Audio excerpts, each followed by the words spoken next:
ভারতের বাঁধ খুলে দেয় বাংলাদেশে বন্যা। এটি কি পরিকল্পিত দুর্যোগ? ত্রিপুরার ডম্বুর হাইড্রো ইলেকট্রিক পাওয়ার প্রজেক্টের গেট খুলে দেয় ভারত। ৩১ বছর পর ডম্বুর বাঁধ খুলে দেওয়ার ফলে ভারত থেকে বিপুল পরিমাণ পানি বাংলাদেশে প্রবাহিত হয়েছে, যা ফেনী, নোয়াখালী ও কুমিল্লায় তীব্র বন্যা পরিস্থিতি সৃষ্টি করেছে। সর্বশেষ ১৯৯৩ সালে এই বাঁধের গেট খুলে দেওয়া হয়েছিল, যা বাংলাদেশে ব্যাপক বন্যা সৃষ্টি করেছিল।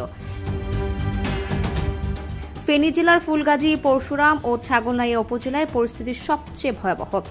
বাড়িঘর, রাস্তাঘাট ও ফসলি জমি পানিতে তলিয়ে গেছে। বিদ্যুৎ ও মোবাইল নেটওয়ার্ক বন্ধ হয়ে গেছে এবং হাজারো মানুষ পানিবন্দী অবস্থায় রয়েছে। এছাড়া কুমিল্লা ও নোয়াখালীতে পানির স্তর বৃদ্ধি পেয়েছে। অনেক এলাকায় জলাবদ্ধতা দেখা দিয়েছে। চট্টগ্রামের ফটিকছড়ির শতাধিক গ্রামও পানির নিচে তলিয়েছে।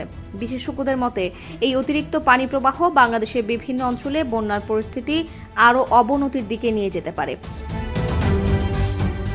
এদিকে যুব ও ক্রীড়া উপদেষ্টা আসিফ মাহমুদ তার ফেসবুক পোস্টে ভারতের ত্রিপুরার ডম্বুর বাঁধ খুলে দেয়াকে একটি পরিকল্পিত দুর্যোগ হিসেবে উল্লেখ করেছেন।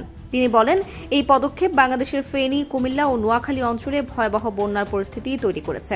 আসিফ মাহমুদ ভারতীয় কর্তৃপক্ষের এই সিদ্ধান্তকে একটি কৌশলগত পদক্ষেপ হিসেবে উল্লেখ করে বাংলাদেশের আঞ্চলিক নিরাপত্তা ও স্থিতিশীলতার প্রতি উদ্বেগ প্রকাশ করেছেন। তিনি আশা করেন যে আন্তর্জাতিক সম্প্রদায় ও সংশ্লিষ্ট কর্তৃপক্ষ এই সমস্যার সমাধানে কার্যকর পদক্ষেপ নেবে। বাংলাদেশের সরকারের পক্ষ থেকে ইতোমধ্যে পরিস্থিতি মোকাবেলার জন্য প্রস্তুতি গ্রহণ করা হয়েছে। স্থানীয় প্রশাসন ও ত্রাণ সংস্থাগুলো জরুরি ত্রাণ কার্যক্রম শুরু করেছে এবং জনগণকে সতর্ক থাকার জন্য অনুরোধ করা হয়েছে।